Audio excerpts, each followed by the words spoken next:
अकोल्यातील बिंदीघर परिसरातील दुकानांना भीषण आग, 6 ते 7 दुकाने जळून खाक। अकोला शहराच्या मध्यवर्ती भागात असलेल्या गांधी मार्गावरील बिंदीघर या वादग्रस्त ठरलेल्या व्यावसायिक दुकानांना आज भीषण आग लागल्याची घटना घडली। या आगीत सुमारे 6 ते 7 दुकाने जळून भस्मसात झाली असून व्यापाऱ्यांचे मोठे नुकसान झाले आहे। नेमकी घटना काय?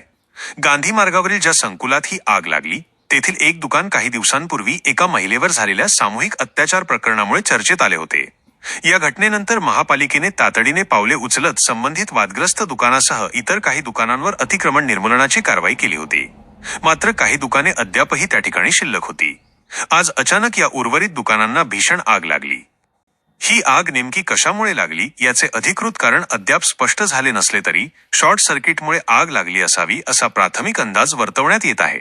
आगीच्या ज्वाळा इतक्या भयानक होत्या की पाहता पाहता 6 ते 7 दुकाने आगीच्या भक्ष्यस्थानी पडली। आग लागल्याची माहिती मिळताच महानगरपालिकेच्या अग्निशमन दलाच्या गाड्या तातडीने घटनास्थळी दाखल झाल्या।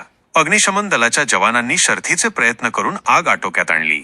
आग विझवण्यात यश आले असले तरी या घटनेत दुकानांमधील सर्व साहित्य जळून खाक झाले असून व्यावसायिकांचे मोठ्या प्रमाणात आर्थिक नुकसान झाले आहे।